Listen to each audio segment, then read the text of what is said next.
retrouver aujourd'hui pour un point lecture, celui du mois de mars. J'ai 5 livres à vous présenter. Une autre vie de S.J. Watson aux éditions Sonatine. Un autre monde de Maxime Chatham, le tome 1, L'Alliance des Trois, aux éditions Livre de poche. Les gens heureux lisent et boivent du café d'Agnès Martin-Lugan, aux éditions Pocket. Facile, ne t'inquiète pas, d'Agnès Martin-Lugan, aux éditions Pocket. Et pour terminer, Forget Tomorrow de Pintingdom, aux éditions Lumen. L'autre vie de S.J. Watson, c'est l'histoire de Julia, une mère au foyer, photographe, qui va apprendre l'assassinat de sa sœur. Et donc elle va être vraiment sous le choc. Elle va pas comprendre ce qui s'est passé. Et donc elle va se rendre à Paris où sa sœur vivait. Et de là, elle va s'apercevoir qu'en fait, elle était sur des sites de rencontres. Et elle va commencer à mener sa propre petite enquête et s'inscrire sur un site de rencontre. Et au fil de l'histoire,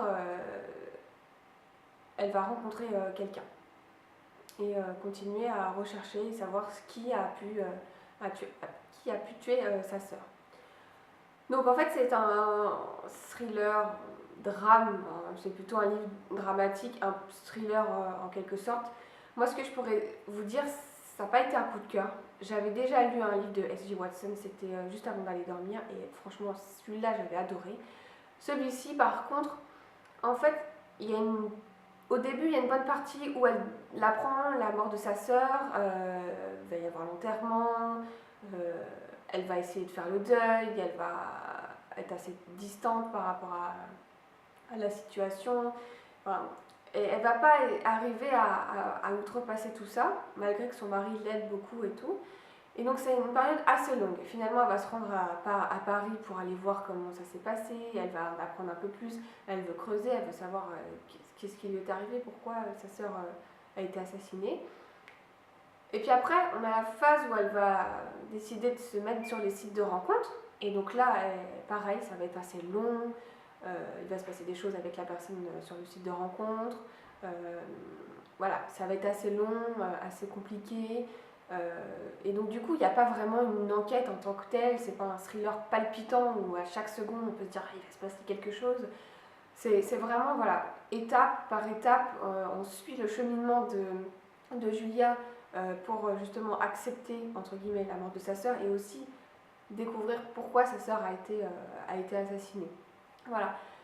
Après, la fin est explosive. Honnêtement, la fin est explosive. C'est une fin, c'est le genre de fin que j'adore. C'est le genre de fin qui nous tient en haleine. On va dire que sur les 100 dernières pages, on est bien en haleine. On veut vraiment savoir ce qui s'est passé. Même avant, on veut quand même savoir qui a tué la sœur de... Mais c'est vrai que, bon, c'est un peu plan-plan, c'est toujours la même chose, voilà, elle va sur le site de rencontre, elle discute avec la personne, elle va le voir, voilà, c'est pas une histoire vraiment palpitante tout le temps, à fond et tout, donc du coup, moi, je lui mets vraiment 2 sur 5 parce que j'en ai lu des thrillers et franchement, c'est pas constamment palpitant, constamment on a peur, on est là, on se dit qu'est-ce qui va se passer, tout ça. Donc voilà, c'est pour ça, c'est pas un coup de cœur du tout. Et voilà. C'est un livre que je vous recommande si vous aimez bien cet auteur-là, ou si vous en avez déjà lu d'autres ou pas. C'est un thriller, plus drame, voilà, un petit drame. Très intéressant, mais ça nous fait pas plus peur que ça. Un autre monde de Maxime Chatham, alors, tout de suite je vous dis d'emblée, c'est pas un coup de cœur. On entend en ce moment beaucoup parler de cette saga, parce qu'il y a le dernier tome, le tome 7 qui vient de sortir, et donc c'est vrai que sur Booktube, il y a on en parle beaucoup, et tout de suite je me suis dit, je veux lire cette saga, je sais pas, ça m'intrigue, Maxime Chatham est très connu comme auteur, pour surtout des thrillers, là il est plus dans le fantastique, donc je me suis dit, je veux le lire. Et puis, je me suis lancée, j'ai acheté le tome 1, et donc j'ai lu. Et franchement, j'ai adoré l'histoire, mais c'est pas un coup de cœur, malgré tout, en fait. J'ai adoré l'histoire, mais il y a un petit mais sur les personnages quand même. En fait, cette histoire, c'est une histoire fantastique. Moi j'ai du mal avec les noms des personnages, je les retiens pas. On retrouve... comment il s'appelle ? J'ai un trou de mémoire. Matt, qui est un groupe de copains, donc il y a Matt et Tobias. On retrouve ces personnages-là, ils vivent donc, il me semble, si je ne dis pas de bêtises, hein, aux États-Unis, et il va se passer un chamboulement total au niveau de la planète. Il va y avoir une grosse tempête qui va enlever tous les adultes, il n'y aura plus d'adultes, voilà, il n'y aura plus que des enfants. Ils vont se retrouver seuls, la planète aura changé, ils vont se retrouver dans des mondes avec des créatures un petit peu bizarres, ils vont appeler ça les gloutons, donc c'est des adultes qui se sont transformés, enfin il va y avoir plein de créatures et un monde un peu transformé avec les plantes qu'on poussait un peu partout. Et ils vont essayer de se sauver, de trouver un refuge. Ils vont arriver dans un refuge et à cet endroit, ils vont faire la connaissance d'une de leurs copines. Pareil, je ne sais plus le nom. Ils vont se faire ils vont rentrer dans un groupe et se faire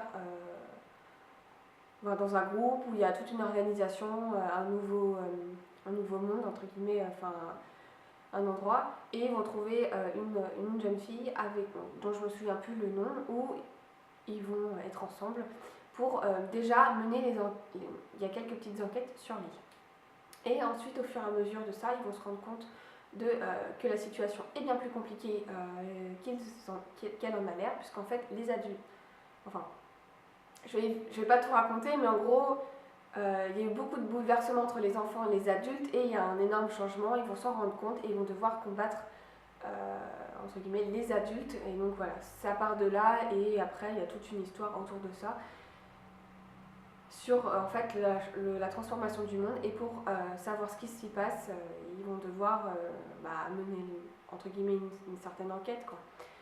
J'ai beaucoup aimé dans le sens où certes on a déjà vu des bouquins où il y a le monde qui a changé et tout, mais là c'est écrit d'une telle manière, d'une telle forme, il a changé d'une telle forme, on est vraiment à la base plongé dans la réalité pure et dure, et là on se dit la Terre a complètement changé et c'est les éléments naturels en eux-mêmes qui changent, et c'est vrai que c'est pas une transformation d'un nouveau monde habituel. Donc c'est pour ça que j'aime beaucoup l'univers en fait. L'univers est très original, très différent de ce qu'on peut lire. Par contre, au niveau des personnages, je sais pas, Matt c'est un garçon qui, en fait, il est jeune, il a 14 ans et j'ai l'impression qu'il a déjà la tête, pas trop la tête sur les épaules, mais il a déjà la mentalité de quelqu'un qui serait déjà majeur ou qui aurait déjà vécu un peu plus longtemps. Et c'est vrai que, je sais pas, il n'a pas l'esprit d'un garçon de 14 ans, alors que du coup c'est son âge dans le bouquin. Alors je sais bien que la situation fait qu'il doit combattre et tout, mais il prend un peu... Enfin, il a un certain lead, et du coup je trouve que... et ça m'a un peu dérangée parce que du coup je me retrouve pas en phase, j'ai l'impression en fait d'être en phase avec pas des ados, mais presque des jeunes adultes, et pas des enfants, pas des petits... des ados. Et donc du coup c'est un peu délicat parce que moi dans ma tête je me serais dit voilà. Mais sinon l'ambiance en tant que telle, je sais pas si vous allez entendre le bruit. L'ambiance en tant que telle, elle est vraiment extraordinaire. Il s'y passe beaucoup de choses, il y a plein de situations différentes. Et donc c'est ça que j'ai beaucoup aimé. Donc ce livre, je mettrai 5 sur 5 et j'ai hâte de pouvoir lire la suite. Je vais vous présenter les deux suivants ensemble. En fait, c'est tous les deux, donc les bouquins d'Agnès Martin-Lugan. Et en fait, c'est deux livres qui se suivent. Donc on sera avec les mêmes personnages. Et donc on rencontre... Pareil, j'ai oublié le nom, hein, mais ça ne changera pas. Nous avons Diane qui a perdu son mari et sa fille dans un accident de voiture. Et elle est au fond du trou. Il y a son ami Félix avec qui elle tient un bar littéraire qui est là pour la soutenir, qui a toujours été présent pour elle. Mais un jour, elle va décider de pas tout plaquer, mais ouais, presque de tout plaquer et de partir vivre en Irlande. Elle va se trouver un petit cottage en Irlande où elle va faire la rencontre famille de son voisin et aussi de la famille de son voisin qui loue le cottage. On va suivre son histoire en Irlande, comment ça va se passer, l'ensemble de comment elle va remonter la pente et qu'est-ce qui va l'aider et va lui permettre de s'en sortir. Et dans le deuxième livre, donc la vie est facile, ne t'inquiète pas, on la retrouve de retour à Paris dans son café littéraire et pareil, on va suivre ses péripéties. Elle va commencer à refaire un petit peu sa vie et à avancer et faire le cheminement, mais il va y avoir des événements qui vont la perturber et vont remettre tout en question, son petit quotidien où qu'elle avait réussi à mettre en place. Voilà, honnêtement, c'est un coup de cœur à 100%. Je suis partie au début en me disant, non, là, c'est un peu trop gnangnan. Les premières pages, je me dis, non, moi, les nanas qui se morfondent dans leur lit, la situation est horrible, hein. Je vais pas, mais j'avais pas envie de lire un livre. Voilà, à ce moment-là, je voulais pas lire un livre sur une nana qui perdait son mari, c'est sa fille, qui était au fond du gouffre, où je me suis dit, si c'est que du mélodramatique jusqu'au bout, ça va me plomber la tête et tout. Enfin, voilà, le moral, tout ça, j'avais pas envie. Mais pourtant, je me suis dit, allez, je continue, si ça se trouve, va se passer plein de choses dans le bouquin, on va vivre une expérience magique, et c'est le cas. C'est exactement le cas. En fait, j'ai vécu une expérience magique. J'étais Diane, en fait. C'est un peu l'impression que j'ai eue, en étant dans ce livre-là, j'ai eu l'impression d'être Diane, et d'avoir vécu sa vie, entre guillemets, d'avoir été en Irlande avec elle, d'avoir surmonté ses épreuves, de l'avoir aidé à passer tous ses caps. Et c'était merveilleux. Les personnages, tous autant qu'ils sont avec leur caractère, étaient magnifiques. Plein d'amour, plein de tendresse. Dans le deuxième livre, c'est exactement pareil. On en découvre d'autres, on découvre une autre vie, un autre univers. Et c'est magique parce qu'elle passe encore plein d'étapes dans la reconstruction de sa vie c'est fabuleux. Et franchement, j'ai été prise, j'ai été émue, j'ai souri, j'ai pleuré, c'était fantastique, ça fait vivre énormément d'émotions et l'écriture est géniale, quoi. Ça se lit super bien, c'est très agréable. Voilà. Moi, je peux que vous recommander de lire et j'ai hâte du coup d'en lire d'autres de Nesper Pinluban parce que c'était vraiment fantastique ce que j'ai pu lire là. Donc, je vous les recommande à 100%. Et pour terminer, je finirai avec Forget Tomorrow de Pittingdom. Donc, c'est un livre que j'ai depuis très longtemps dans ma pile à lire. Et là, je me suis dit, je vais changer. Et si je lisais ça? Voilà, ça m'a pris comme ça.